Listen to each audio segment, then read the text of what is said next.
जय महाकाल, श्री शिवाय नमस्तुभ्यम। नमस्कार दोस्तों, कैसे हैं आप सब। आशा करती हूँ कि आप सब स्वस्थ होंगे और सुख संपन्न से होंगे। तो दोस्तों, जैसा कि आप सबको पता है कि श्राद्ध पक्ष के कुछ ही दिन शेष बचे हैं, तो इन बचे हुए दिनों में विशेष उपाय आपको बता रही हूँ। तो आज का उपाय रविवार का है और 18 सितंबर श्राद्ध पक्ष की 9वीं तिथि और दिन है रविवार। तो इस दिन यानी रविवार के दिन ज़्यादातर लोग छुट्टी पर ही रहते हैं, तो ये उपाय आप आराम से कर सकते हैं। आपको शिव महापुराण की कथा से सुनकर दो उपाय बता रही हूँ। एक उपाय यानी पहला उपाय है दुर्वा का उपाय और दूसरा है एक दीपक वाला उपाय। तो उपाय को सुनने से पहले आप मेरे वीडियो को लाइक करें। यदि आप मेरे चैनल पर नए हैं और मेरे चैनल को आपने अभी तक सब्सक्राइब नहीं किया है, तो आप मेरे चैनल को सब्सक्राइब अवश्य करें। तो दोस्तों, बढ़ते हैं उपाय की ओर। तो यदि आप अपने जीवन में बहुत सी परेशानियों से जूझ रहे हैं, कोई काम आपका बन ही नहीं रहा है, कोई भी कार्य आप करते हो तो उस कार्य में रुकावटें आ जाती है और कार्य बनते बनते फिर रुक जाता है, फिर खराब हो जाता है, तो ये उपाय आप अवश्य कीजिएगा। तो सबसे पहली सामग्री आपको एक दीपक लेना है। तो दीपक आपको माटी का ही लेना है। उसमें आपको एक लंबी बत्ती भी लगा देनी है।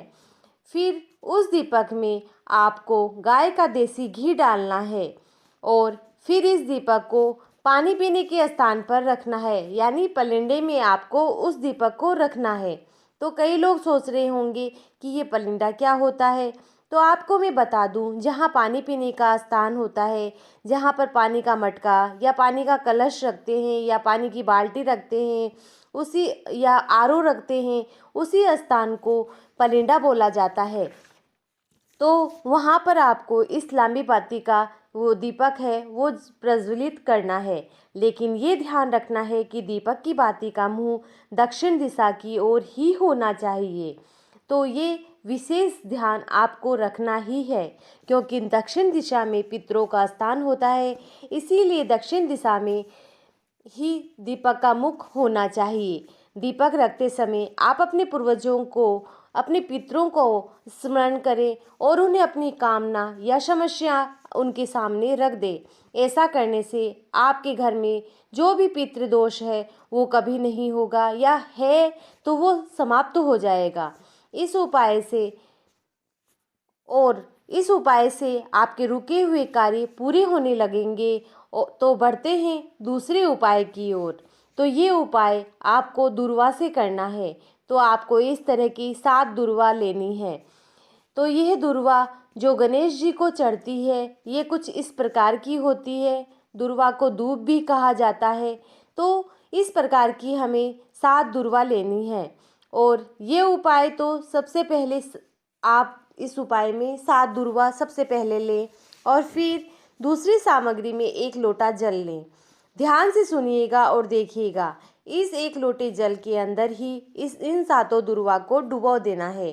फिर थोड़ी देर रखने के बाद इस दुर्वा को निकाल लें। उस लोटे के जल से उस दुर्वा को निकालें और अब ये जल दुर्वा का जल हो गया है। अब इस दुर्वा के जल से भरे लोटे को लेकर महादेव के मंदिर जाना है और शिवलिंग पर इस जल को समर्पित करना है।